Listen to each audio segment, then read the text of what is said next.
Internet, hello and welcome to KoiCast, where I sometimes show up to do a show with my name in it. Well, look who decided to return. He misses one to month. the podcast that has his name in the title. 1 month he misses, and all of a sudden he doesn't hear the end of it. I just want everybody to know that I still love you, that I had a good time with you, that I still care about your needs, and that I will be here for you no matter who decides to show up or not. He is ready at all times for KoiCast, even without Koi. Frankly, it's impressive. I'm Koi Jandro. I am a Bostonian who loves pop culture, comic books, people, and tardiness. Sometimes even a month worth. Let me ask you, I'm going to put you on the spot. I'm going to ask you a very honest question. Yes. And I'm good. You know I can tell when you lie. Oh, 100%. You know that I have a very well. good bullshit detector. I'm ready. When I texted you yesterday and said, hey, just a reminder, tomorrow is our day, you legit forgot. 100%. I knew it. I knew this motherfucker was literally not going to show up for the one day after, once a month, by the way, we've scaled this back. Alexandra's like, maybe if he's having a hard time, you should scale it back more. I'm like, how much more? Quarterly. How much more? Let's go quarterly.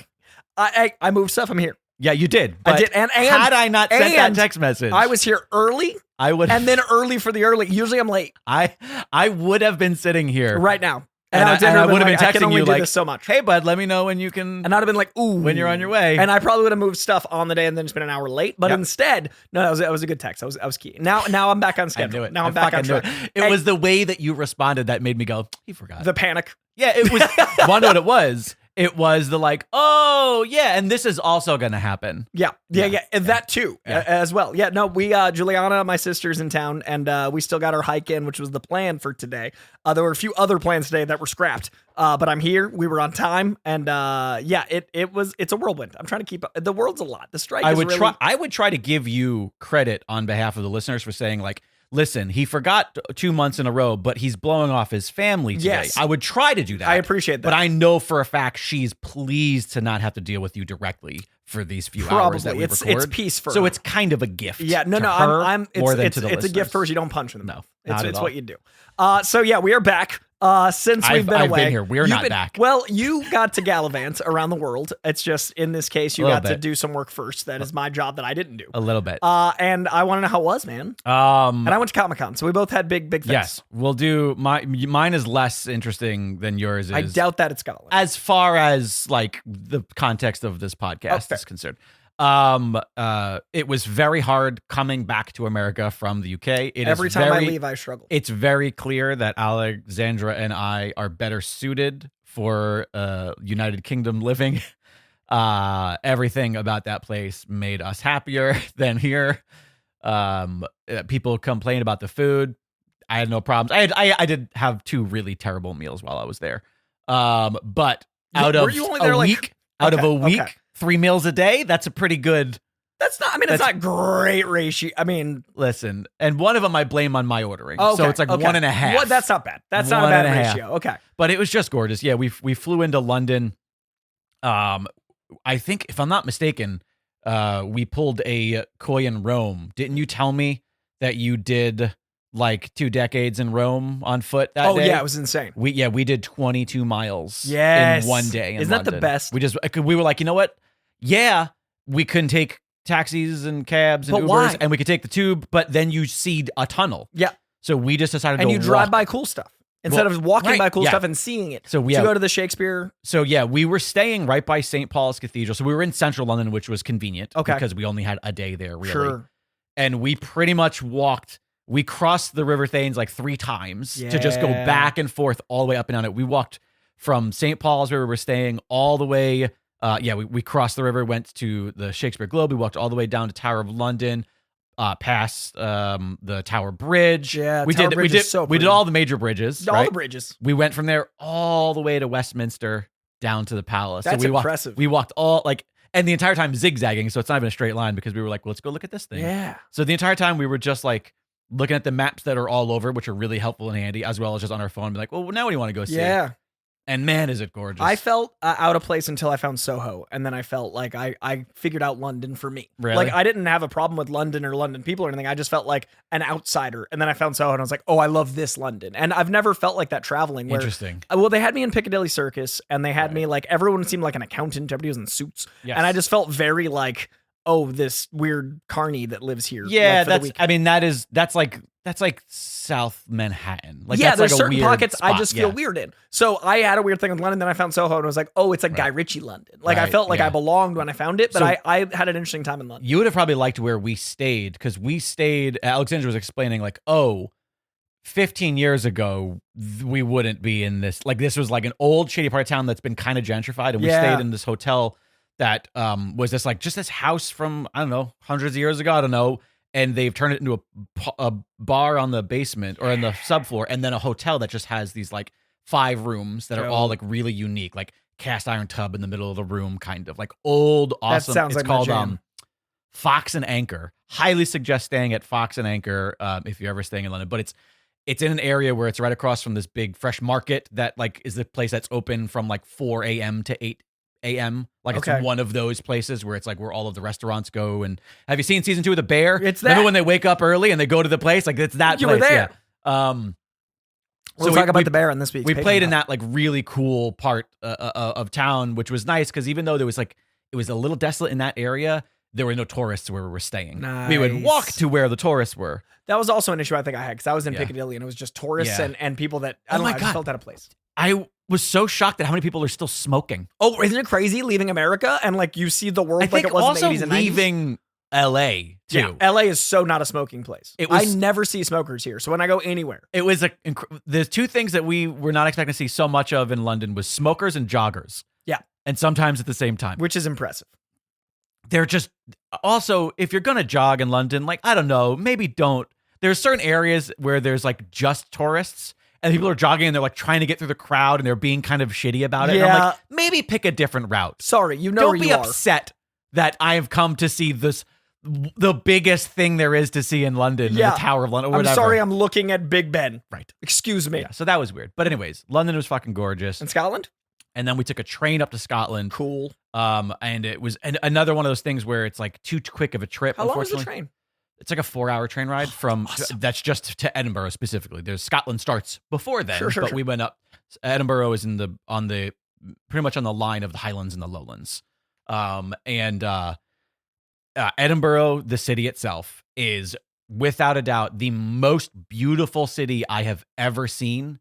Completely ruined by tourism. Oh, And it was because of Edinburgh Fringe, the population increases like 7 times. Like whatever the number is, it's insane how many millions of Wow. people come there, and it's gorgeous. My description of Scotland is New York, but make it Tolkien. You know what I mean? Like New York, but wow. fantasy. So it's like everything looks like an old wizard lives in it. You know, like all the buildings. It's fucking incredibly gorgeous.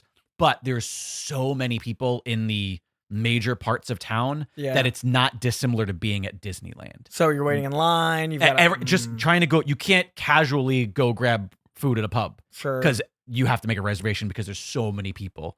And on top of that, I love Harry Potter. I like really do. It's an incredible story. It's super fun. I love the world. Anytime Alexandra wants to watch a movie, I'm like, fuck it, let's do it. I'm in. They're great. I don't love anything as much as people who travel to Edinburgh because of Harry Potter love things. Do you know about the connection, Edinburgh? No. That's where she was mostly inspired to write all the shit. So there's this old graveyard with gravestones that are hundreds of years old that Yeah. she pulled the names from. So they're freaking So out. there's a People are- Tom Riddle gravestone that she saw was inspired, like the name, wrote it down, and people go and they wait in line to take photos in front of a gravestone for an actual human being that once lived. That's uncomfortable. It's I just- don't love that. And it's really fascinating. When we were walking through, the entire time I'm thinking like, oh, I get it. Like this place is inspiring. Like, and I also like to see, in that gravestone, in that graveyard, there's a fence, and up against the fence is this like big primary school that was the inspiration for Hogwarts, of the idea of like the school and all these things. And then on top of that, the castle of Edinburgh itself is the inspiration for the visuals for Hogwarts. And all of this is, the Victoria Street is the inspiration for Diagon Alley. And and everywhere you go is fucking Harry Potter. And I liked seeing I get the inspiration and whatnot, but it was just the tourism was a little rough. And also every shop in Edinburgh that you want to go in and see the cool stuff, it's essentially just the Universal that had to become Harry Potter so they can sell the stuff. They just sell open. all That's a bummer. We did see a sign in one of the windows that said Harry Potter author J.K. Rowling never stepped foot in this establishment. So there's a few of those because that are rebelling because they have because to. Everywhere is wow. J.K. ate lunch here and wrote Harry Potter. Yeah. J.K. sat on the street corner and looked at that signpost and thought about fucking Dumbledore. I don't know, everything is that. Yeah, that's hard. With that said, again, I have to say most beautiful city I've ever been in. That sounds amazing. I would live there. Apparently, there are off seasons where the tourism is not nearly what it was because it's the summer months. Fringe is kicking up into full effect. You could have a winter home there. Also, the castle, which is fucking gorgeous. It's up on this hill, and if you walk up, what do they call it there? Royal Mile, which is from the castle to the palace, is this big long 2-mile road or a mile long road. That's where all the main shit is, and it goes all the way up to the castle. So wherever you are, not on that road, you can see the castle up ahead. That sounds cool. But they built a giant fucking stadium at the castle entrance, open air stadium seating stadium, and the second we pulled up there and I saw it, I went oh, that's fucking terrible. The first night we got there, when we were walking around these beautiful cemeteries and shit, there's this what is his name? Dermot something. I don't know. He's an Ed Sheeran rocker guy, was playing a concert, and you can hear it from all of Old Town and Newtown. You can hear it from miles away. Yeah. And so that was kind of a bummer. I assumed that it was just this permanent fixture there. The locals then informed me, no, they put it up every year for events in the summer months. And then it goes away. So I was oh, I got to go back when that's not a record. I got to see it when it's just Edinburgh. By the way, you can't, once the way that it's built, it's in front of the castle on that main road that goes up in the Golden Mile. So it's in between the road and the castle. So you can't see the castle from the front entrance. Yeah. So again, it was incredible and disheartening and frustrating, but now you know to go back. The hardest part was the travel home, 24 hours of an itinerary because of layovers, and then the jet lag. I still feel it today. We've been back for what 14 days now? Yeah, you've been back a while. And I still feel I feel like I took NyQuil an hour ago. Yeah. That's kind of how I really my days struggled are. with South Africa because when I was over there. How many hours is that time zones? It's a day and a half. It's the most, if I remember correctly, because I went to Dubai and Dubai was halfway. Right. So it's 12 hours. Yeah. Almost. And the flight was 20. Because they say that for every time zone you cross to the west, it takes a day. Right. So we crossed 9 time zones. So you're just technically it should have been 9 days it takes us to get out of it. It's so bad. That's so rough. I feel you. But Comic-Con was great. It was a great trip, and it was hard coming home, and we can't wait to go back. And it's really hard to come back to. I say the best way to love LA is to leave LA, but as I get older, I still love LA, but I definitely don't think I can be only here anymore. For me, it's not just that. It's we left our perfect climate. It was cold and breezy and a little misty and rainy. You came back to the hottest. And we came back and we were both just so cranky. It's been the hottest. It's so cranky. It's been a lot. Yes. So I feel you. Right. Speaking of hot, it was hot at Comic-Con. But yes. I thought of you a few times because it felt like pre-Twilight Comic-Con. I was very upset that we couldn't go, but also the jet lag was so bad because it was the weekend after that I don't know that I would have survived. No, you wouldn't have enjoyed it. But it was pre-Twilight, dude. Right. It was about comics. Hall H, you could go in. Right. I hosted Hall H twice, one of which I had 90 minutes notice and literally did Hall H with improv skills. That's great. I was so proud. I rarely brag about my hosting skills. I did the damn thing. I've never done something that it was. Last year, Hall H was the scariest thing I'd ever done. This year, I did Hall H with 90 minutes notice and no one was the wiser until they're hearing this right now. Last year, I got to be the first ever person to host a comic book on that stage. This year, I got to be the first person to ever host an Indian cinema masterpiece. I debuted a Bollywood film from some of the legends of Bollywood on that stage. And then the video game company I was working with called Gala Games had me do their Ghosts of Ruin panel, which is their awesome, actually fan motivated, fan inspired, and fan influenced animation series that basically fans decide like some of the lines of dialogue characters say, some of the choices of the visuals. Sometimes you can get like scanned into the game, not the game, into the animation if you want to be in it. So it's this really immersive, like kind of like a remix of a TikTok meets hit record, but for a full scale animated series. Nice. And it stars like Rosario Dawson. And they did that in Hall H as well? Yeah, so I got to host those two. I do feel like what's awesome is that the probably wouldn't have even gotten That's what I'm saying. Hall It's H like last year. these things got the exposure they would deserve. They were put on a pedestal. And so it was really special to be a part of a year like that. What was in so many ways. What was the floor like? The densest I've ever walked in. Oh, really? It felt like Artist Alley in the 90s. It was all art getting bought. Oh, okay. But in a positive way. I meant like, oh no, it was insane. crowd. It was crowded. It was Really? crazy, dude. Like who would have thought comic books would have been successful? Every artist and writer I talked to said that this is the most people have had money to spend on the floor ever. Oh, really? Why is that? I think because no one ever walked the floor before to scale. People realized there was stuff they wanted to buy. Every artist and writer I know, this is their favorite year because people were spending money as opposed to just like walking, waiting to go to the next thing. That was the thing they were waiting for, as opposed to like, oh, let's walk through before. So it wasn't so much about they had more money to spend. It was that they ended up spending more because that became because the they were there. point, they were seeing it as opposed to like getting through it. Well, it's true because it has felt like Artist Alley's gotten smaller, right? And smaller, and also it's the last thing you do. I couldn't buy comics on Sunday for the first year. That's my whole thing. That's the only reason I go on Sundays. It's that crowded. Wow. I got frustrated because I'm used to like having a little elbow room to look on Sunday. I couldn't get up to the long boxes. Wow. I gave up. I didn't buy a comic this year. I always like spend Sunday. It was that, but I'm so happy. I've never been happier to be like bail. That's so great. Like it was a really good con. It was denser in the con than Gaslamp. Gaslamp was like they had great offsites, but it didn't feel like that. Like everyone's hustle bustle, like it did in Edinburgh. I'm sure. Yeah, like what you had was Comic-Con. Right. I didn't. Oh, I had people buying comics. It felt like the Radisson era. It was so beautiful, man. It was, awesome. I'm really fulfilled as far as a comic fan. I do like the idea of the Gaslamp District being dead. Well, not dead, but being like enjoyable. More dead. Yeah, like I got to walk to restaurants and didn't wait. I went to like get Thai food in the Gaslamp, didn't wait. Oh, that's great. I then had a really cool moment was Ballroom 20 had Invincible. They promoted it to Hall H. Nice. So Kirkman got promoted. Like That's things fun. like that kept happening where I kept being like comic books. Right. And then every after party I went to, it wasn't like, the cast of blah, blah, blah. It was comic people being revered. I got to like, run into Jim Lee and talk about like blah, blah. It was so cool. So Comic-Con was great. I'm so upset that next year when I return, it'll be back. Maybe. Maybe not. I don't know. I think it's going to be like hybrids from now on. I think that the comic companies realize they're more powerful than they thought, and I think the studios might not think they need it as much. But the strike is probably our next subject. But I think we need two events. That's what I think. I think we need a PopCon, and I think we need a Comic-Con. Yeah, 100%. And I think that Fandom and Marvel should also be a part of that world. Like Disney, D23 or whatever they are. And they should still have those because there's enough content, but they shouldn't have Twilight there. And I got nothing against Twilight. I love Twilight, but I'd rather that be at another event. That said, the strike has me worried because I think we need better goodwill towards this world again. Like I don't feel good about what Disney's doing. I don't feel good about what Warner Bros. Doing. Of course. So I think the con is going to be like a flag. Like, you know what I mean? Like, we're sorry. So that's the only reason. On their side. On their end. Because I think this is going to last a while. And I think that's going to be like a big old apology tour. Like when they cut. So I'm trying to grasp what you're saying here. So you're saying when they come back, it's going to be like, it's gonna remember be you love us. It's going to be like patronizing.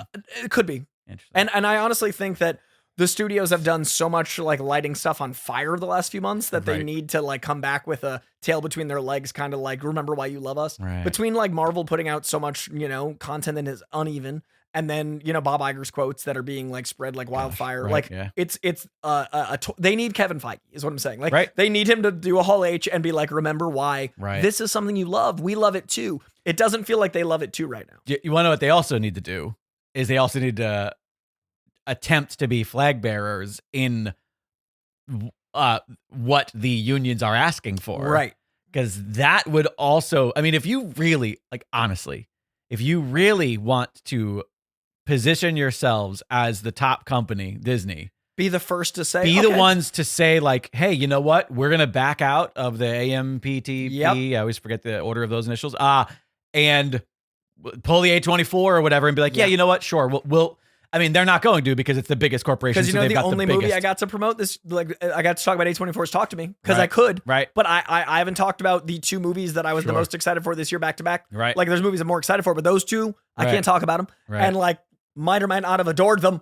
But like, it's really tricky when Marvel is the one that like became the face of the end. Like Bob Iger went from like the cool uncle CEO to like, no, you're a Musk. Right. Well, it's, it's one of those things where we all know the type of people that these people end up there. Yeah, we don't like exactly. to see it. Right. Well, we also just assume like, well, yeah, they're awful, but also we look at the stuff we like. Look at the one we got. Yeah. So it's been, I think, really disheartening. That's why I think they need Comic-Con. That's going to be, and you know what though? This is the sad reality, and this is where I become sort of the anti-capitalist pessimist of us. Is that like it will work? Like if they come back to Comic-Con,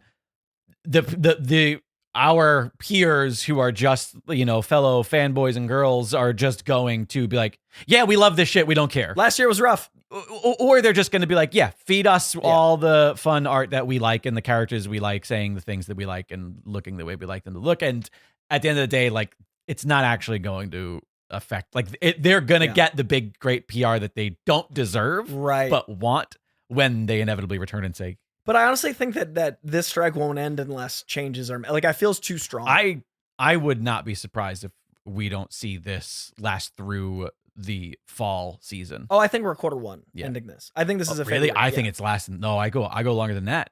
Oh, I think February for me. Do you think you like around? Because you have to realize like we have pilot season coming up. Right. Well, that's next. Really I say coming up, but I mean like what it doesn't exist anymore in the traditional network sense, but it does in the fact that they still do have fall scheduling. Right. They have to make things. Right. Yeah, exactly. And they still have a fall schedule. And I think fall, they just release lots of crap that they've had shelved that wouldn't have gotten released before. And then I think winter is going to be a lot of unscripted. And then I think they finally realize they're out of stuff and then they negotiate in February. Right. See, I feel like it might last longer than that personally. Into like Q2 next year? I think this goes until about a year.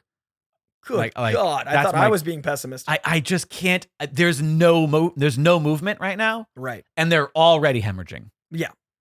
Do you know what I mean? Like what? Meaning like, I don't think that they care. Like they will eventually have to care, but I think that I just don't know if they can not care for a year. I think they're going to have to start caring at 6 months, and then it's going to take 3 months. You know what I mean? I see the timeline as like, we made it 2 seasons of not caring. Oh no, we need to do this now. Right. And the problem is, the things they're asking for are so obvious and so easy, minimal, that it's literally like, just say yes tomorrow and save $1 billion. Oh, 100%. And you will literally be back at work the day after. And I'll be happy to promote all the things that I want to talk about. Yeah. But until then, I'm, the thing that I don't love that SAG is doing, and I obviously stand with SAG, I stand with the WGA, I've made that very clear. There's more than one way to lose a house. But I also think that SAG is very intentionally misleading people into what they can and can't do.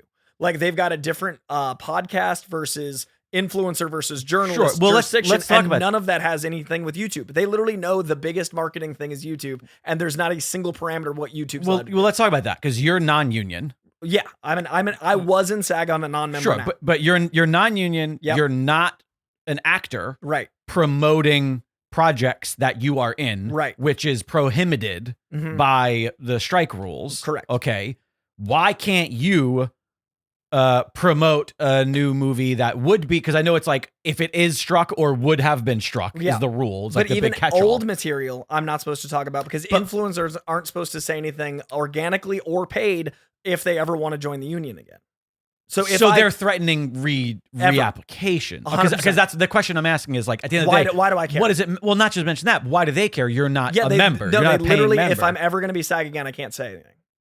And I have movie plan down the line, like one about. And I also have stuff where it's like, if there's ever going to be a union that takes on new media, it's SAG. They've got a new media division. I think that the way the Wild West stuff is run is bull. And I would love if there was a union for what I do. But since there's not, the only one that might be is that one. And I think it's disrespectful for me as someone who makes content based off SAG and WGA for me to cross the picket line and be like, well, they said not to, but screw them. I'm not part of their union. Right. So like morally and ethically, it feels wrong for me. I guess the question I asked too is that also at what point do you draw the line for what is your work and what is? So I'm doing stuff that's journalism for content, but I'm not tweeting or Instagramming about it because that's influencer to me. So like I'll do what I do with the contracts I had prior with companies I had prior. Right, yeah, they talked all about like and the contracts are fine. They said like don't break your contracts. So I have contracts for like certain Disney Plus shows upcoming, and I have like Loki, for example. I'm going to report on that. Right. But I'm not going to share my reportings on social media because I'm influencing for Disney.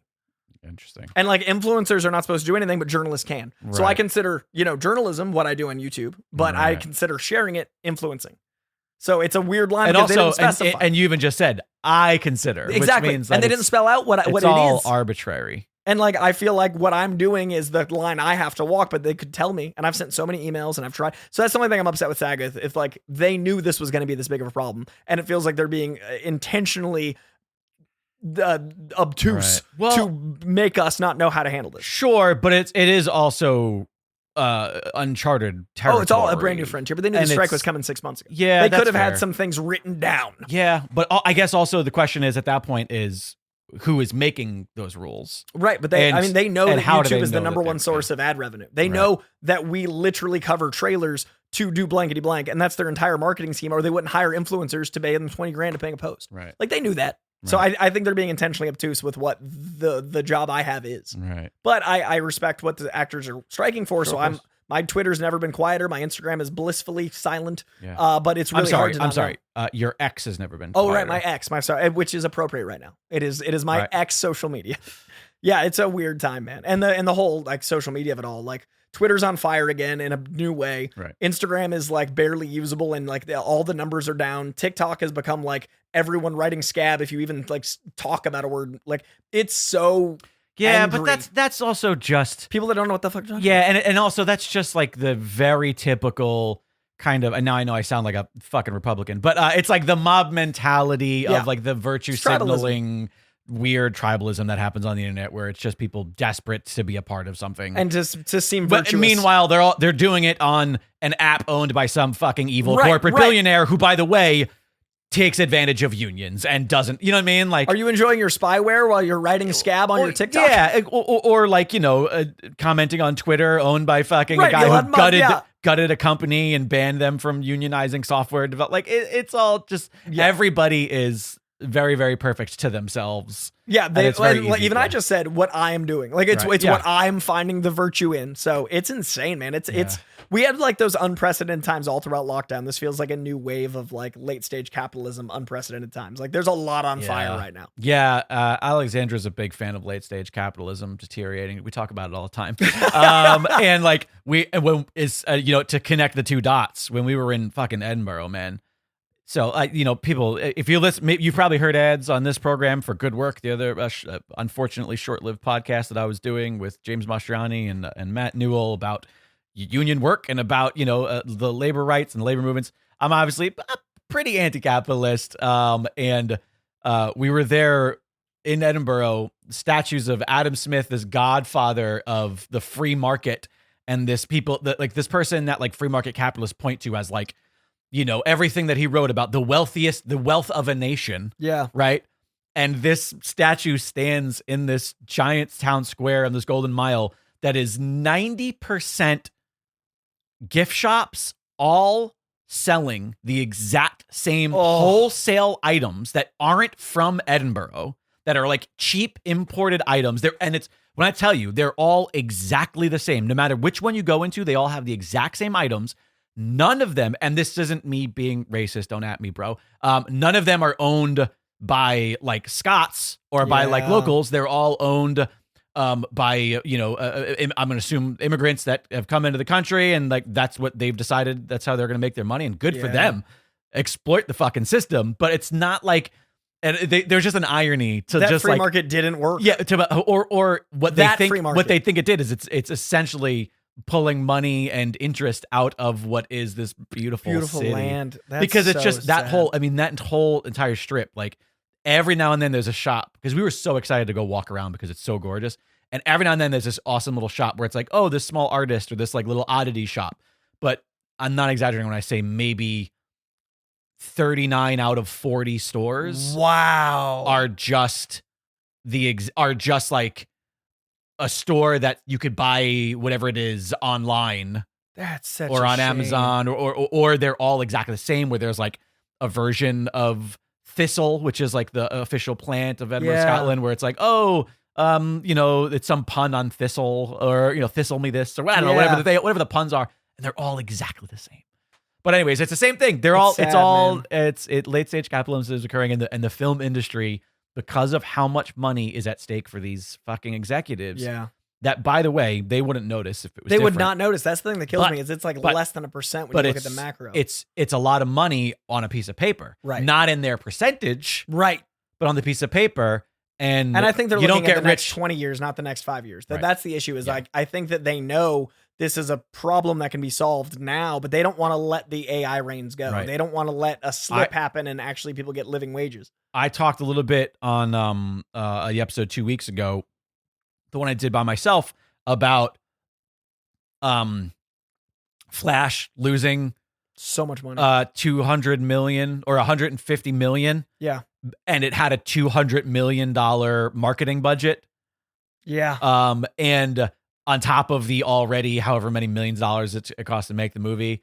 And I talked a lot about like, if they make the deal, if they, are either forced to, or, somehow grow conscious, or I don't know, whatever the situation is where they end up making the deal, like, do things still inevitably have to change? Because now they are going to see how much money that the different margins, like, are we, and this is me being kind of hopeful, are we going to see the death of the every fucking mainstream movie is $200 million? I don't think it's sustainable. I mean, I honestly, like, people aren't going to the theaters anymore, and we'll probably talk about your most recent theater experience on Patron Pod, but like, oh yes, we will. There's always yeah. that risk, and also like people don't care to anymore. There's no socialization like requirement. I just feel like people, not only do people forget how to be people during lockdown, but they stopped caring about trying. Right. And that scares me on any social scale. And that's going away right with capitalism. Like it's all on fire. Right. And I'm not being like a cynic. It's just what you see.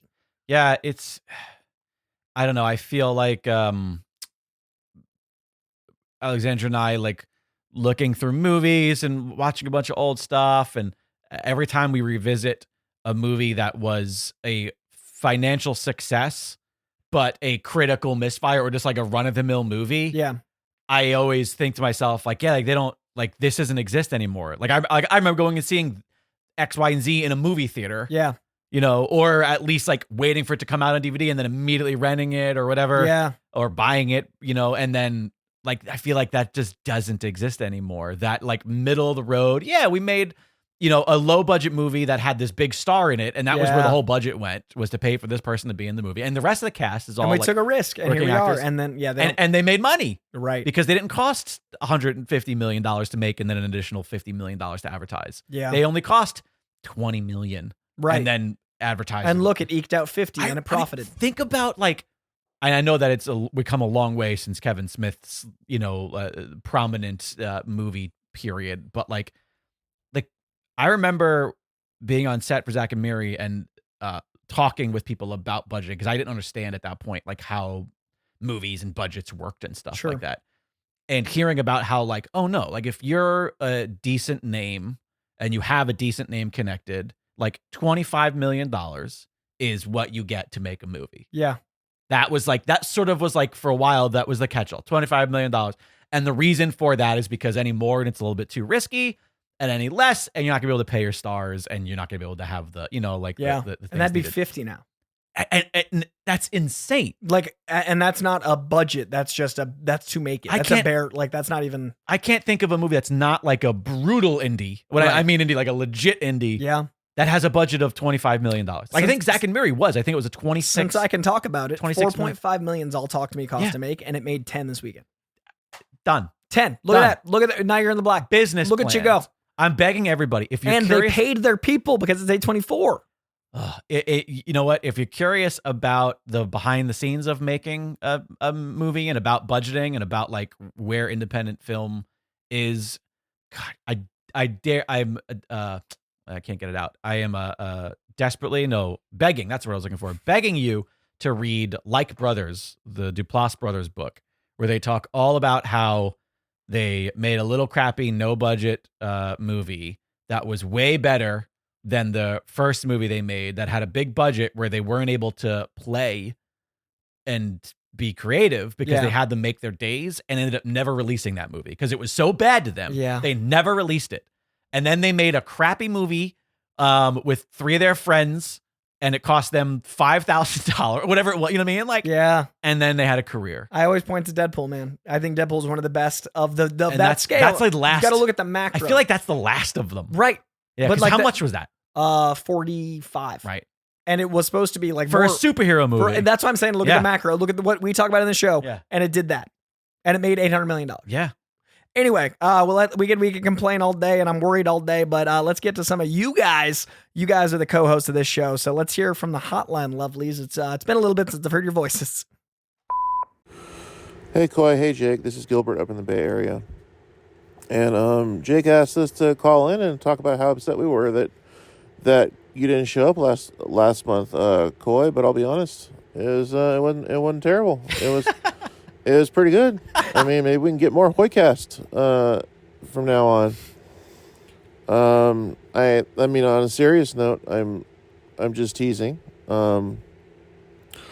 I do like to hear more women's opinions on things like movies and stuff. So, Alexandra was a welcome addition. So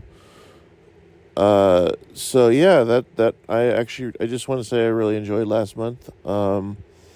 I will say that missing your own podcast is worse than having never seen My Big Fat Greek Wedding. That's just egregious. Agreed.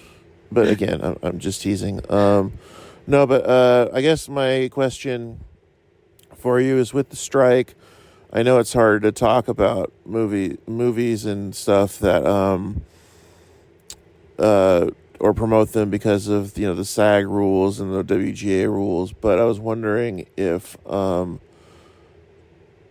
was going to go on, or would we be able to hear more about like the comics you like and what you liked about them, how good they were, maybe something like the pod show with comics, because it's a little harder to find stuff like that for people who are talking about the comics they read and what they think about them and how they felt, how they received them. I just think that's a kind of something that could be a little bit more unique in the pop culture spaces. I just don't see that much whenever I try to look for comic book related stuff. But anyway, you guys have a good week. Week. Glad to have you back, Coy. And yeah, bye. Gilbert Short coming after me, just attacking left and right. I mean, he's not wrong. It wasn't that bad without you. I mean, that's fair. Anyway, that's fair. No, so looking for like maybe what we do on the Patreon only pod, but for comics. I mean, there's your answer to your strike is like lean into the things that you were talking about that were at SDCC. Yeah, I mean, what I'm basically doing with my socials is going to be more comic based because that's always what I want to do anyway. Right. And also like I'm going to do some fitnessy stuff because that's what I'm going to spend the time on. But yeah, I think the gateway between movies and comics is how I've always gotten people into comics. And I think I'm just going to try to lean into losing the movie element for a while, because the only time my TikToks have done well about comics, the only time is when I say, if you like this movie, read this comic. Literally the only time. Or because this is coming out, check this out before you do. Yeah.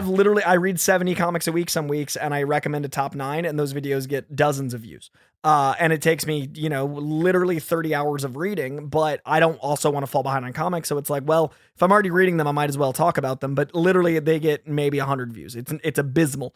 But when I go like, this struck character that has a healing factor and this struck character that has a healing factor, I'd recommend these books, 100,000 views. So it's hard to do it without the IP, but I'm going to.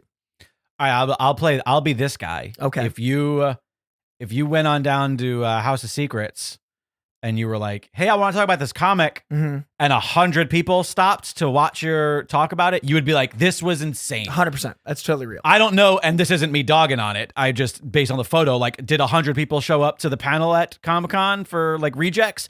100 people didn't show up to WonderCon for Koicast. If 100 people showed up, you would have been like, whoa, huge fucking success. Right. So no, listen, that's fair. I know that you're trying to be Mr. Man out here, just trying to make money. But don't talk so negatively. That's fair. On the 100 people who are watching your comic book stuff. That's a good perspective. Also, if those 100 people all became listeners and patrons, would not be mad at it. Then you would be thrilled. I would be elated. So, and frankly, we'd both be going to Scotland more. No, I'm all for this. I like the idea. It's just a matter of, channeling it and setting aside the time to do it. Yeah. And you might have no choice in a couple months. I'm also currently 4 weeks behind on comics because of all the con prep and all the things like where I am in life. That doesn't matter. Our patron only pod is movies that came out in the 60s sometimes. Right. Yeah, it's for all time. It's just funny. I've never been this far behind since doing it, but the strike has made things twice as hard, not half as much. You would think that you'd have more time now. But it's the opposite. I have to dance more, and I also have to fight to find more work, and I have to be like,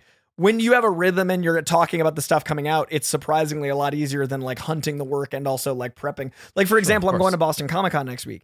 I'm interviewing the cast of a workplace comedy that you've heard of that has lots of amazing people in it. I cannot talk about that workplace comedy. Sure. And now the prep for that con is 3 times as hard because like I have to find interesting conversations for the fans without talking about the thing that they're there for. So that's a perfect example of like, it's 3 times as hard. Right. But I'm definitely interested in opening new doors for people. And I'm also very glad that Koicast did not go dark and that people enjoyed it without me. We've built something here. Enjoyed it better. That's true. I missed a keyword. I'm glad people enjoyed it even more without me. Koicast forever. Just, hey, it's a strong pitch. Hello again, Jake, Alexandra, Pod Dogs, and presumably Koi. This is Doug from Pittsburgh, or Darth Vadad on Discord. I've been enjoying July's patron and regular episodes of Hoycast. While it would be fun and easy to talk more about who loves the listeners the most, I actually called to talk about another comic shop I visited recently. While my wife and eldest daughter were attending the latter's college orientation in Edinburgh, Pennsylvania, not Scotland, my 14-year-old and I stopped at Action Toy Man, all one word, a toy and comic shop in nearby Erie, PA. If anyone wants to check out 3 jam-packed floors of mostly action figures and other toys, plus a room full of new and back-issue comics watched over by a life-sized Deadpool statue, you can find Action Toy Man at 1215 West 26th Street in the general vicinity of the Great Lake of Erie. I bought myself a vintage Chewbacca action figure to go with the Han Solo I picked up in Florida this past December. I'll post some pictures of the shop on Discord if anyone's interested. Take care, and I hope everyone else has enjoyed some summertime travels, especially the pond-hopping Jake and Alexandra, who clearly loved us best in July.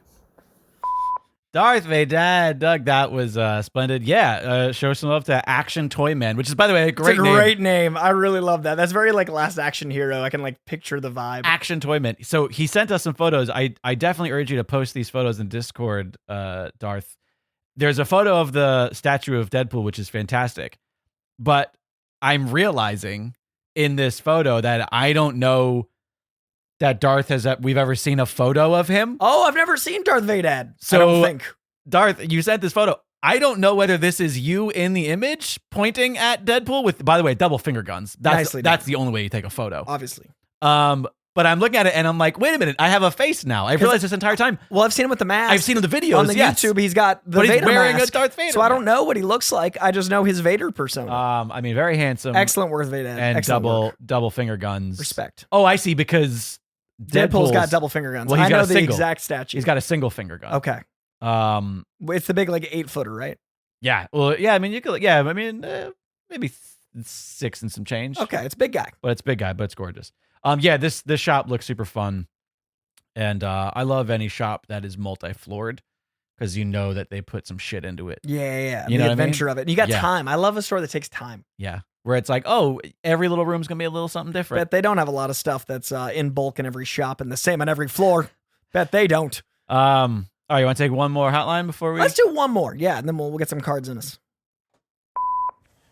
Hey, yo, Godcast. It's your main man, Vito Pepitone, lead singer of Deep August. I know you've all been going through coy withdrawals and junking for another hit of our exhilarating genre, so I wanted to personally apologize to the community for having our boy Coy locked in my trunk for the last month, but I finally let him out. He deserved a timeout to sit and reflect on what he did to us all by skipping out on a recording day and blowing off producer Jake like that. And I hope all the potholes on Sunrise Highway and Jericho Turnpike knocked some sense into him. Now that my trunk is empty, I stuck those other real reject guys in there since they were still pumping out lots of sweet koi content over the last month to rub it into us in the koi pond, and that just ain't right. Anyway, now that we're about to enter the glorious deepness of the month of August, I'm going to say it right now. If my man, Duga 13, doesn't get the August unpunchable status, I'm gonna blow a freaking gasket. And seriously, if Gilbert wins again for like the 9th time before Duga, I'm gonna stick both him and the Wheel of Names in my freaking trunk for more than just a month. Oh, and one more thing. Alexandra Hoy for freaking president 2024. Love you guys. Welcome back, Coy. Oh, Mr. Pepitone. He is a triumphant return Of for deep his August. month. I mean, Well, it is his month. I mean, I don't know whether or not I'm glad that he took you out of the trunk or not. In fairness, I did complain a lot, and it must get annoying. Those potholes were dubious, but I've learned so much more about Deep August because that's all he'd play. So I just heard over and over again the B-sides, the unreleased.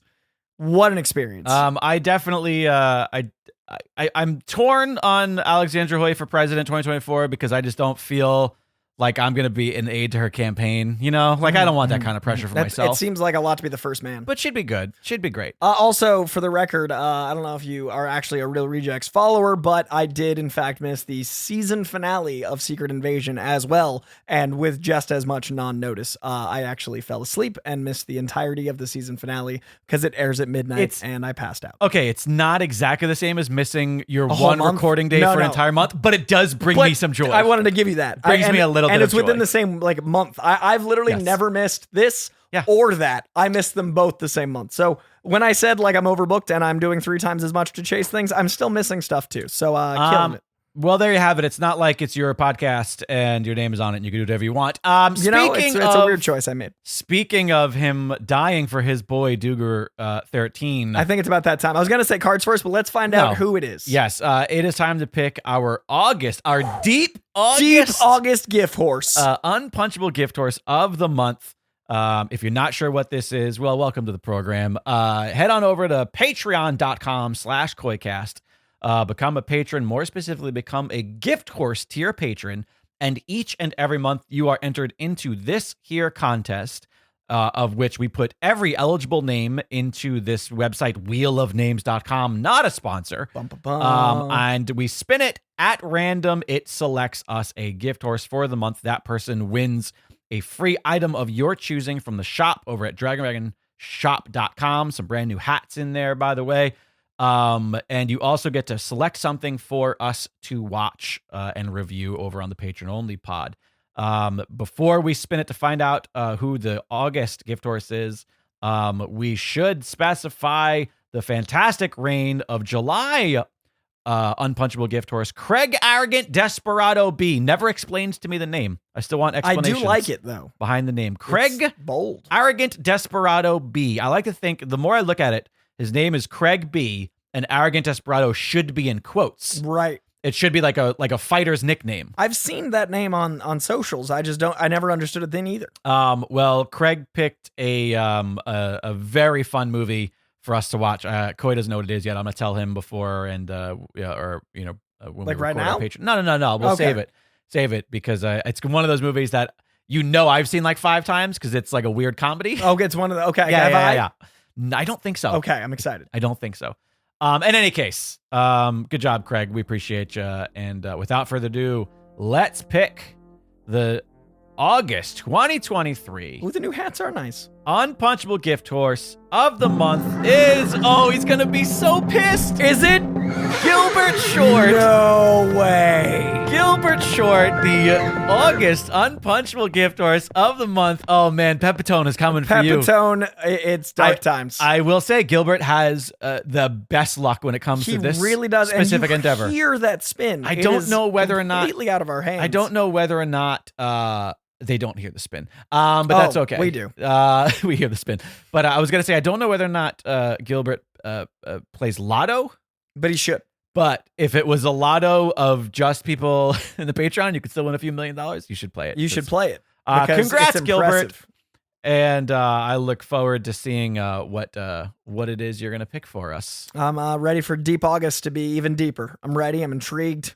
We got cards to get into. Before we say that, I was going to say, you've recently watched like every DC animated thing. Yeah, I've watched 28 of them. You're so Superman right now. I'm so deeply he's elated at the amount of Superman I've consumed. I do feel like he might just repick one of those. And I'm in because they're great. And I still have another 20 to go. There's like 51 of those things. And like I'm enjoying them, but that's a lot. That's a lot. Wait, before we get into the card, yes. I do want to say that my sister is in the room and did in fact vouch for the amount of spontaneity that made the guild. Well, no one's ever been in the room to prove that we're not picking a name, that there is a spinning. So, and you know what? Nobody would question it if you didn't keep reiterating that it is what random. are the chances it's the same? It's just so impressive. I want Gilbert to get the acclaim he deserves. Oh wait, in fact, that reminds me, I got to fill it out in the sheet. Let's see, what are the actual? You know, we love stats because here. it's incredible. What are the stats for Koi? Let's see, Gift Horse history. So August is Gilbert short. Gilbert, this is his 1, 2, 3, 4, 5th win. That's insane. It's his 5th win, and we've been doing this for only 12, 13, 14, 15 months. That's 1 out of 3. So 1/3 of all the victors. And I just wanted to give that its due because that's absurd. That's 33% of all of them. 1/3 of all Gift Horse winners have been Gilbert. They're going to start coming for him. It's on him at this point. Win the lottery and then run away and hide because it's impressive. But I was only going to say my sister in the room can vouch, but also that she, unlike her brother, doesn't like being the center of attention and on the microphone, but does say hi to all of you lovelies while she's in town. She's watching Spidey Cat, who you guys all know and love. I will say when she did walk in, one of the first things she mentioned was about Koi being way too energetic and just coming into a room like a fucking Tasmanian devil. I got Kramer energy. Setting dogs ablaze. And I thought, yeah, you're right. Yeah, she immediately called it. There's a reason these 2 dogs in particular are kinder to others than me. But I accept it. I accept their terms. All right. Well, the Gift Horse isn't the only contest going currently here on Ye Old Koi Cast program. We are hopefully going to be giving away a complete set of DC 91 to 92 Cosmic cards, the inaugural set of DC Comics trading cards that were gifted to us by friend of the pod, Mark Allen Heiliger, host of The Hell With This. And we've been opening up packs little by little. We're chipping away. We're going to open up 4 more packs today. We're going to open up 4 more next week. And then from that point on, we're only going to open 1 an episode. Yeah, because we're getting down to the nitty gritty. Because there aren't that many packs left in the box, and we are 85%. Let's see, where are we? You would think I had it open ahead of me first. Let's see, we are 84.74% complete. But there are 190 cards in total, 180 regular cards, and then 10 foil cards. Yep. And by the way, I forgot to tell you the whole crux of this competition. Leave a review over at Apple Podcasts for this. That's how you get entered. And we're going to go ahead and pick a review at random from those once this is all said and done. And you'll send you some cards if you want them. And if not, you can pass them on to the next person. But why wouldn't you? Okay. But in the meantime, we got to get a complete deck. So. Let's get cracking. Do you want to go first? Yeah. What are you going to open? What I cover? Went with the, well, I have 2 Deathstrokes. So. All right. So you're going to do 2 Deathstrokes? Yep. I'll do 2 Soups. Okay. At the ready, 2 Soups versus 2 Deathstrokes. You've had a lot better luck lately. The first couple times I had the luck and it left me. So my first card, I do believe we have, it is number 174. 174. We do not have. Oh. It is a classic cover, I believe. I think it's because I've seen this cover so much. I thought when I'd seen it, Sensation Comics number 1. Look at that classic Wonder Woman. Sensation Comics number 1 classic cover. That is indeed a new card. Does that put us into how many percentile? Now we're into like the 85, 86, right? I don't think it moves that abruptly for this one. 85.26. That's you're right. You're beautiful. right. I'm real happy. That cusps the 85. That was. I just wanted a nice B. I'm a solid like a B feels. You know what? I'm gonna flip my cards over because I always do them from the front, and I'm from the back. I'm gonna go number first. I went number first. This time. That's a smart way to do it. All right. Alrighty. I have got a card that we definitely have seen before because I commented how much I love the art on it.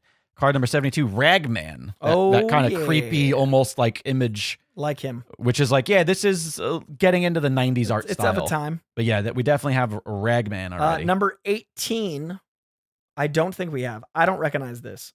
Number 18, 1-8. we do not have 18. 2 in a row, folks. That's got to be modern age Superman. And it looks nice. It's a good card. It's pretty. I would have remembered this. You Number know what? 18, you lovelies. We It's- got 2 in a row. It's only fitting that on the episode that Gilbert wins his 95th gift horse. Yep. No, it's fed. That then we get get a Superman. modern age Superman. That's just for you, Gilbert. that is a It's a beautiful card. modern age 1992, by the way. Yeah, the modern age of 30 years ago. Modern age. He has not died yet. Right.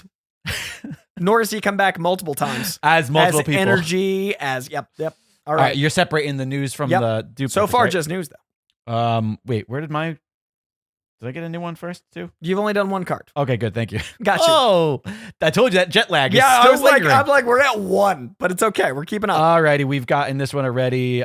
Number 6, modern age Flash. All right. Duplicate. I do believe we have this one. No, wait, I think we don't. I think this might be new. 151. 151.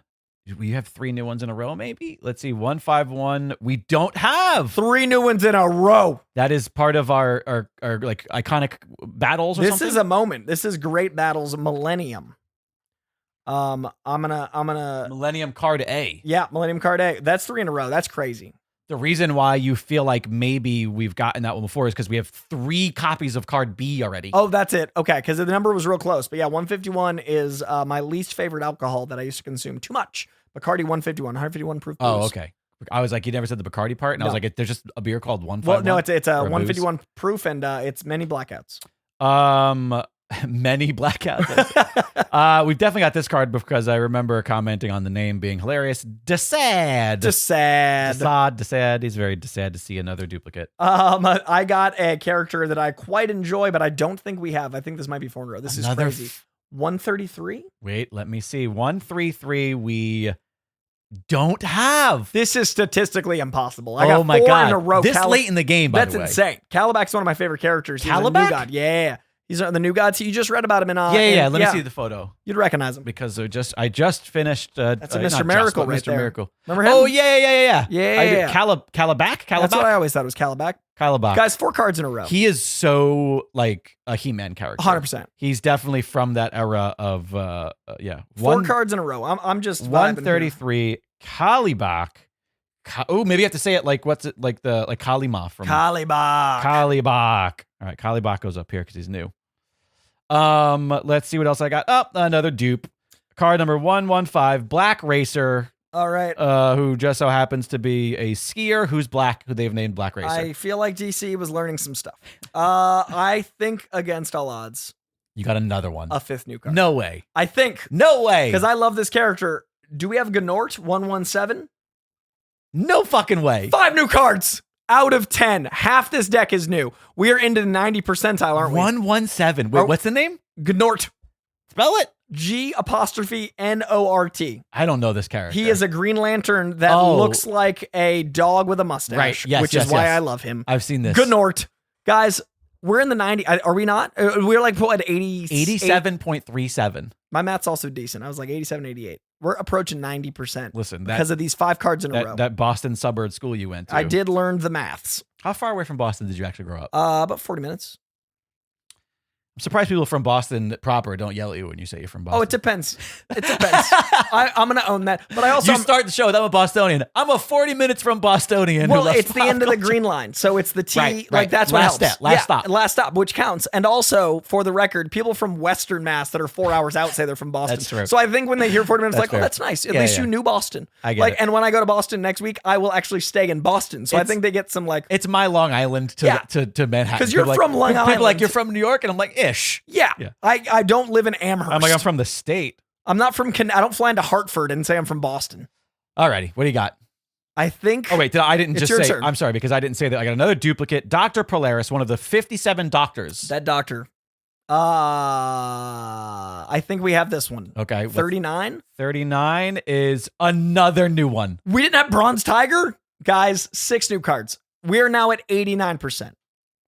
Bronze Tiger, another Yeah. character I'm not familiar with, at least not the name. We're at like 88. It's a generic name. What's Bronze Tiger's Bronze deal? Tiger is he is like a very prolific martial artist. He is definitely one of the guys that like has that dead shotty like Okay. that kind of Can't vibe. miss kind of thing. Yeah, and the back says, brainwashed by the loathsome League of Assassins, martial artist Ben Turner struck with the savagery of a jungle predator under the codename Bronze Tiger. Eventually, Amanda Waller turned his head around and persuaded him to join the Suicide Squad, Okay. where his ferocious talents enable him to serve the team as a deadly and capable field commander. So very like Deadshot, Suicide Squad, like martial Yeah. artists. Guys, 6 in a row. That's fantastic. And we're at what, like 80? I'm going to say 88.9%. 87. It didn't go up? 87.4 something. God damn it. Okay. But I may have had I may have had only duplicates in this deck Until a new foil. Oh, card. that's worth I got at least one 5 new of the cards. 10 foils. It's a very lovely Flash. Oh. Flash, this works on a foil because it's all of his colors. Oh, When it's that's all- great. I see it's the just- Speed Force. It's just him running with some Speed Look Force at that zigzags Speed Force. I love behind that. him. That All is the right. 4th of the 10. So I'm going to check that off. That's a thing of beauty. That 4th is. of the 10 foil cards. Love to see it. Okay. I think somehow. I honestly. No, go fuck yourself. I honestly think 157. Wait, hang on. My computer's taking forever to write Flash. Okay, Flash. I don't recognize this art. 157. 157, you son of a bitch. Cosmic Odyssey A? 7 new cards in a row. Cosmic Odyssey A in this bitch. 7 new cards. I'm going to play the lottery. Me and Gil, let's go split a lottery ticket, bro. Let's get this. You don't want to do that because if you win, it's going to be a real pain. That's real awkward. Cosmic Odyssey A is part of our Great Battles section, right? 7 new cards in a row. Who's in that? Is that Darkseid chilling in the Darkseid? front every time. Darkseid's up front. We got Starfire. We got Martian Manhunter. We got Superman. Like, this is a thing of beauty. John Stewart and John Johns. Also Etrigan. Both the Johns. Both the Johns and Etrigan. Etrigan the Demon. Oh, right. Love Etrigan. Guys, 7 new cards. Look at this stack. Look, I don't have a dupe stack yet because I haven't gotten one. We're so close to We're the 90. killing it. So close to the 90. We're about to get an A-. 88.95. Oh, my mouth was off because I counted for 2 cards. It wasn't yet. I was close. Guys, we're going to hit 90 today. I feel it. I sense it. So I unfortunately. Oh, wait a minute.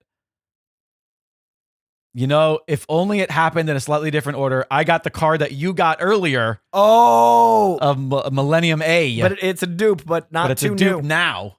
I think Bastard. just maybe because I don't remember any dinosaurs. 87. Do we have Kronos yet? We do not have Kronos. That's another new card. 8 new cards. What 8 new. is We have not had 8 cards happening? yet. I don't think except like the first day. I don't think or since, like between 2 packs. Right. Yes. since like the first set. This That's is insane. insane. So you got Kronos is number 87. Kronos. We're gonna hit A-. Do you want to know why? Is because you are defying time right now. Right now, statistically and through space time, I am winning this deck. This is crazy. That's kind of insane to me. It's wait, like did we all just the- reach 90? I think we did. No, 88? 89.47. Okay, we're getting there. We're getting there. So close. 90's coming. I have just revealed card 166. Finally, another new one. Oh, I have got card A of War of the Gods with this lovely art of Captain Marvel and Wonder Woman oh yeah. going at it. I don't know who these two in the back are. They look like. It looks like oh my god, I just had a total brain fart of Wally West is the flat-hatted. Oh yes. It almost looks like Wally West, but he's in an old Greek robe. Oh, he does. Yep. I don't know what that is. I But anyways, can't see great anything. battle. Oh, I'm sorry. War of the Gods A, card 166. That has to have put us over the 90 mark, right? Has to. Do This has been the most successful outing. you want to know something crazy? 90% on the nose. I just got War of God's Egg. We both got the We same both card. got the same card at the same time, which is also statistically crazy. Do you want to know why? Because Kronos. Because Kronos, fucking he's with us. riding a dinosaur. That's my first dupe. Wouldn't have been a dupe if I went or like Right. you know what I mean. Yes. We'll put that in the non-dupe style so I don't end up with 2 of them. Yeah. There it is. There it is. Still shocking.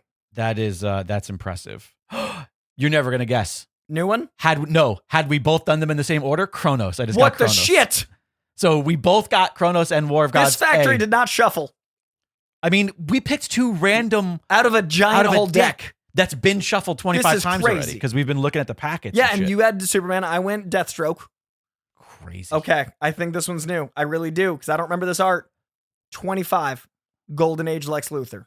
25 is a brand new. New Lex Luthor because he's got kryptonite in his hand and Superman's falling out of a building behind him. Look at that Wait, art. really? Look, he's just punched Superman with kryptonite. I can't see Superman falling, but I will look at it once it gets closer It is to me. dope, guys. That's Golden Age? Golden Age Lex Luthor. That's We all are of our Lex Luthors. 91 or so percent. So out of the primary series, oh my God, I just realized something. Okay, wait. I have two thoughts.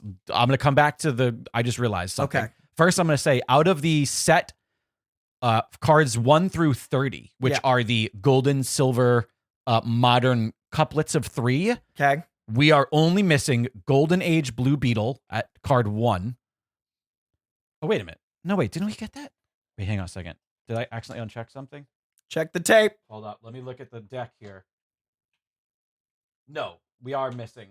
Okay. I didn't think we do have it. We do? Something became unchecked at some point. Okay, so we're over 90. Well, we've been over 90, but yes. Okay, so anyways, so we have that. I apologize. We're at 91.05 right now. But so the only things we're missing are Golden Age and Modern Age Shazam. Okay. So out of the age cards, Whoa. Shazams are the only ones that matter 2 now. cards. Because we have almost all of those couplets. Yeah. We have 28 of 30 there. That's pretty impressive. Yes, we are at 91.05%. I feel good about this. This is way more exciting than it should be. We're like playing sports right now. All right. Was that you that just pulled? I have 2 left. I have 3 left, so I'll go. Okay. I have a dupe in the poorly named Katana. Every company had a woman with a sword named Katana. Yep. I do believe she was the most famous. I do believe this is new. I do believe it. Number 121, because this is a beautiful piece of Martian Manhunter art. Oh my God, you did. You got another dupe. And it's our first Martian Manhunter. Guys, I honestly, other than one dupe that you pulled a second before, have had that no wouldn't have dupes. been an entire new deck. That puts us at 91.58%. We're creeping up there. We're getting there. I said in an episode 2 weeks ago that I was unsure whether we were actually going to make a deck, and now I think we might. We might. It's feeling good. Okay. This is going to feel good, not because it's a new card, but because I just love his name, Psycho Pirate. Psycho Pirate, one of card my favorites, 105 man. What is a fun dupe. character. Takes his mask off. He's holds definitely upset and being a pirate. We have. This is possibly a new card. Oh, go fuck yourself. I don't think I've seen Firehawk at number 49. Firehawk? 49? That sounds familiar, though. I feel like we talked about. Oh, no, we didn't. Whole new deck. An entire Firehawk? new deck. One word? 49, Firehawk. Who the fuck is Firehawk? Tell me about him. Okay, Firehawk's a lady. And Tell me about her. she is Lorraine Riley, who learned the hard way the risks of being a senator's daughter when ruthless criminals kidnapped her and subjected her to nefarious nuclear experiments designed to duplicate Firestorm's powers. Originally their slave, Lorraine, now the blazing better Firehawk, fights for justice using her power of heat control. So she's a copycat hero. Yeah, who fights for justice after being experimented on. Guys, that's a whole. I'm gonna take away the asterisk. This is like a whole new deck other than like this one. Come on, I mean, it was the one that I that pulled, you just had. that for us today. New. Whole new deck. I had an entire new deck. That is insane. We are now at 92.11%. That is A minus. Okay. Before we open our second pack, we still have another pack today. This is crazy. Before we by the way, my last card is a dupe. It's a classic cover Superman 1, which was I think the first ever classic cover we got. I think this was in our first deck. Yeah, I love that card. So that means we have quite a few of these. Oh, I keep forgetting. Damn it. Oh, I'll do it later. I've been forgetting to mark the duplicates like I have been so we can keep track of those. But I'll do it later. It'll be great. Everything's fantastic. This is 177. Yeah, we already got that. I'm just gonna hold this stack of new cards here. Oh my God. That's fantastic. Look at this. Don't bend the corners. Be nice with them. That is fantastic. Good Okay. Nort alone would have made me happy. So remember before I said something just dawned on me? Yes. I don't know if you've noticed this yet either. There is no Batman cards in this whole deck. Rights issues. You think that's what it In was? the early 90s, yeah. Definitely think there is no because they were probably owned by the studio. Joker. There's no Batman. There's no Bat family in this. That's crazy. Now that's is it all because DC they're puts out. cosmic cards? But no, they have like some generic. They have some like, people. That's crazy. I did not realize it until I was talking about Shazam. our silver modern And there's golden, no Batman. Realizing like DC Comics is literally named Detective Comics, and there's no Batman. That's incredible. I need to look up why. Not now. I we're in the middle assume of the licensing. show. But there's no Batman. All right. And we didn't notice till 3 months in. All right. Our last deck or last 2 decks today here. We're at 92.11. Let's see if we can. Let's get to a solid A. Let's see if we can get to 95. Let's get like 3 more cards. I don't know. That's it's ambitious. Come on, Superman pack number 2. You let me down All first right, you time, go Supes. first. Alrighty, let's see here. I gotta open it first. Alrighty. Oh, wait a minute. No, we got him already. All Blue right. Beetle, Modern Age, number 3. I love this character. I don't know if we've talked about this character. Oh. 125. I love that we like teased with the number first so that I can look it up. We do have Starfire. I love Starfire. We have 3 of her already. Oh, okay. So that's a 4th Starfire. Okay, she goes in the only dupe section. I have card 158, which I believe you recently pulled. That's one of the Cosmic Odysseys. So that's another dupe. I recently watched this, so I don't know if I don't remember this card because I hadn't seen it yet, but number 143, Crisis on Earths 1 and 2. 143. We do have all of the Crisis on Earth cards. Okay. I just didn't know because I recently watched it. Great animated movie. Yeah, there's 3 of those, but we don't have, we have all 3 of them. Okay. I've got another dupe in 106, Shadow Thief. Okay, so our second decks of the Not day. as great. Not as great. But you know what, though? Hey, we did exceptionally. I think this is a dupe because Rocket Red, I made a dog boner joke. Yep. So 74. Yep, we've had plenty of Red Rockets here in the studio. Yep. We're living our best lives. Apologies to present company. Yep. And we've got card number 59, Jade, who we've had before. I feel like that's another name where every comic company's like, even let's like make the indies. Jade, let's sure. make a green person named Jade. That seems original. Number 140, I do believe we have Steppenwolf because he's riding a tiger. Yes, we spoke highly of his tiger. Beautiful tiger. That was what number was that? That couldn't have been 148.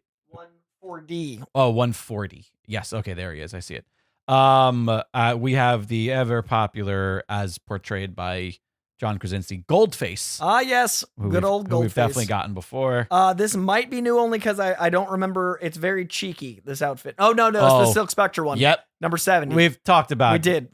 this sexy lady But it card. stopped us in our tracks again. Yeah, Phantom Lady, is that her name? Phantom Lady. Very cheeky. I have got a dupe of Great Battles Invasion! Ooh. Which you have to say it. Invasion! 156. Yeah, we've already got I that. do believe this is a dupe 163, which is a Great Battle. Armageddon 2001. Yep, we've got all the Armageddons. All right. Moving along. We've got this is another great card. We do have this one already, but I'm glad that we now have a dupe because it's just such a great card. This is Manga Kong. Oh, yes. The one who's holding a box of these DC cards. Yeah, I'm a big fan of that. Which I love. The meta flavor. And he's just so happy. It was like when I got that Plastic It's Man weird. dupe. I was like, I need this. You can tell that he's smiling in the mask. Yeah, I like that for us. Yeah. Okay, a new Great Battle. I think we have all of them, but just in case, 168, War of the Gods.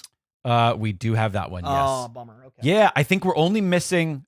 Oh, no, we're missing 2 Great Battles right now. I do want to point out, though, after your note about Batman, look at the Holy Trinity here on this card without Batman. Wonder Woman, Superman, and Shazam. That's what it says, the Holy Trinity? No, but that's like how you... it's right. always the 3 of them. Yes. Shazam is where Batman would be. They were like, we need a replacement. We got this Shazam guy.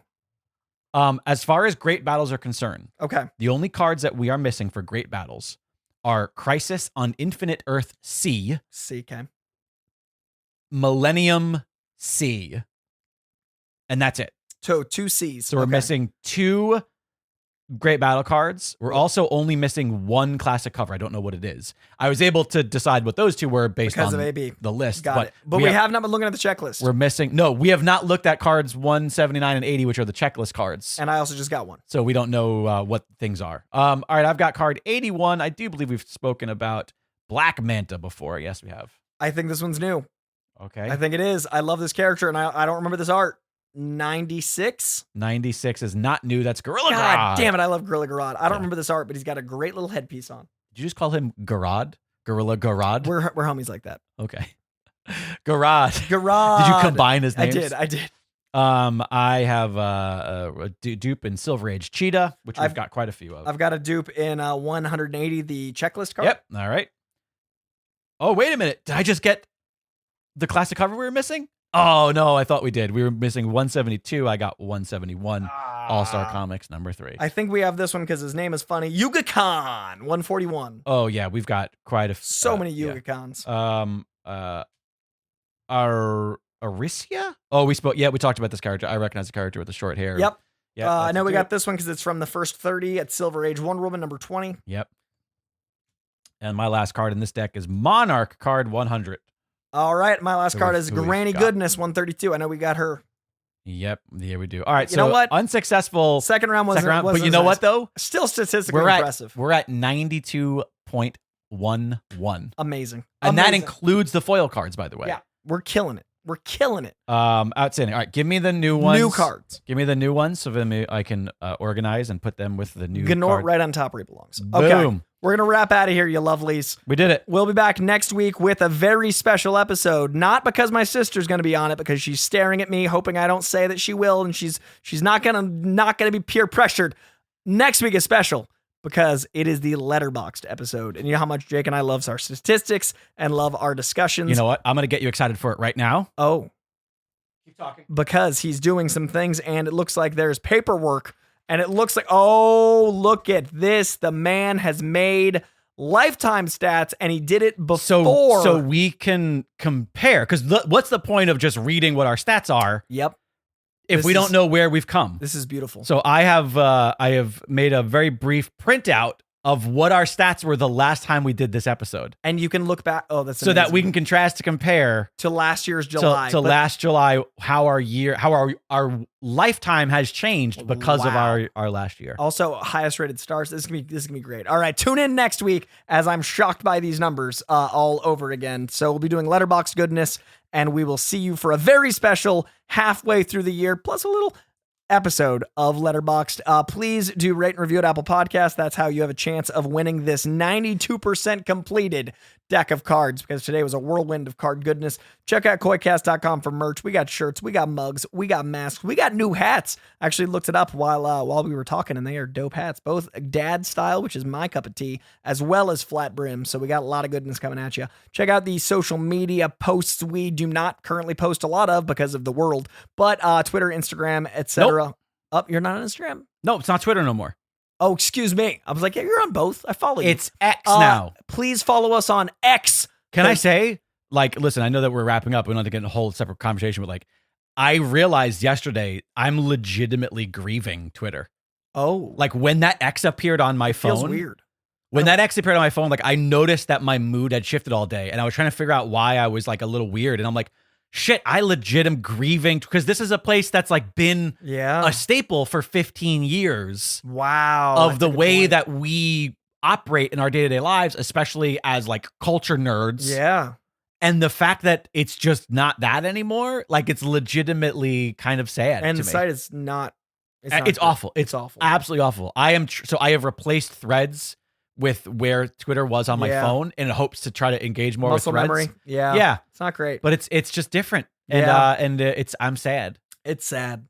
I don't know that you think we'll ever get it back? You think that somebody will be like, well, let's just fucking buy this and read. Tinfoil hat theory? Yeah. I think Elon bought it to burn it down, so there's less communication for the next elections. I 100% agree with 90% of that.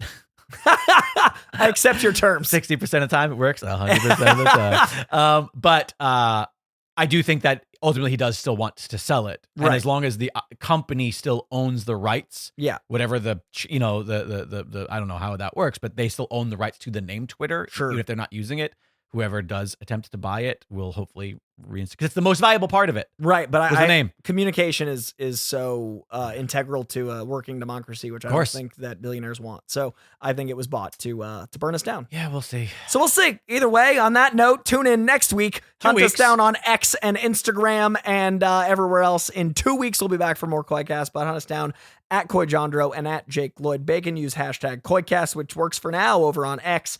And check us out at 818-794-0722. That's 818-794-0722 if you want to leave your own voice memo, or you can send those voice memos to contact@koicast.com. This has been an episode of Koicast. Not quite as good as an episode of Hoycast. We'll be back in 2 weeks for more Koicast if I decide to stay around. Maybe I'll show up. We'll see what happens. We'll see you then. Much love, you lovelies. Thank you for being here. Thank you for listening. And thank you, as always, to comic books, art, movies, and 1991-92 credit cards and comic cards and jest cards for existing. See you next week.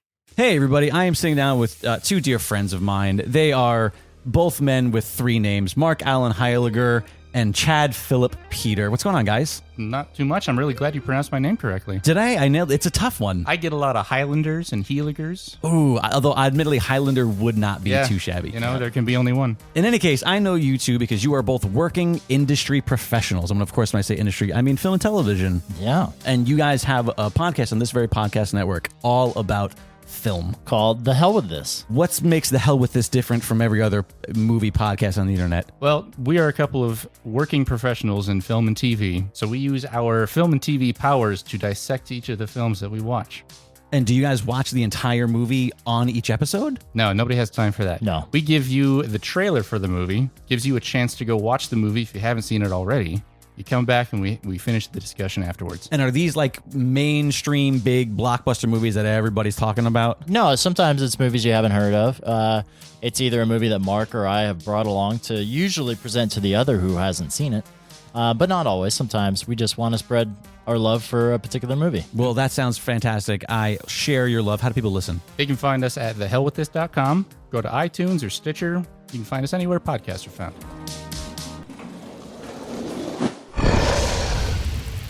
It's Dragon Wagon.